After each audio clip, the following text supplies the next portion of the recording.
আমি ৰাজ্যৰ বিভিন্ন প্ৰান্তৰ সেই পৰিৱেশ দেখুৱাবলৈ চেষ্টা কৰিছোঁ আপোনালোকক আৰু যেহেতু আমি গহপুৰৰ পৰিৱেশ দেখুৱালে সমান্তৰালকৈ গুৱাহাটীৰ পৰিৱেশ দেখুৱালেও আমি এই মুহূৰ্তত দেখুৱাব বিচাৰিছোঁ শালবাৰীৰ পৰিৱেশ আৰু শালবাৰীৰ পৰিৱেশ আমাক দেখুৱাব আমাৰ সাংবাদিক লৱ কুমাৰ দাসে।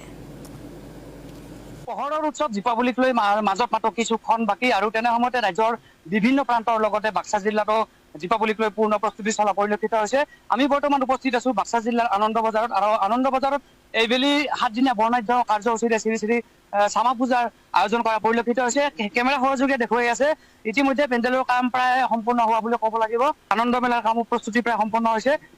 কি উদযাপন সমিতিয়ে জানিবলৈ দিয়া অনুসৰি বৰ্ণাঢ্য কাৰ্যসূচীৰে উদযাপন কৰা হ'ব আৰু এইবেলি বিশেষ আকৰ্ষণ হিচাপে কেইবাটাও অনুষ্ঠান থাকিব বুলি জানিবলৈ দিছে উদযাপন সমিতি। আমাৰ লগত আছে উদযাপন সমিতিৰ বিষয়ববীয়া। কেনেদৰে উদযাপন কৰিব এইবেলি শ্যামা পূজা? এইবেলি আমি ধৰক আমাৰ ৰাইজখিনি যেনেকুৱাকৈ ভাল পায় এনেকুৱাকৈ আমি কৰিম বুলি ভাবিছোঁ আৰু লগতে আমাৰ এইবাৰ স্বৰ্ণতম আচলতে আমাৰ এইবাৰ স্বৰ্ণতম দিৱস হিচাপে কাৰ্যসূচীৰ ভিতৰত কি থাকিব?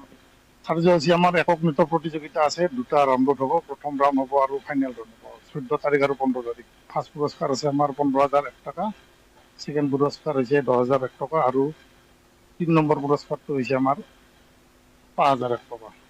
আৰু আমি জাজমেণ্ট হিচাপত আমাৰ কোৰিঅ'গ্ৰাফাৰ উদয় শংকৰ দাক নিমন্ত্ৰণ জনাইছোঁ।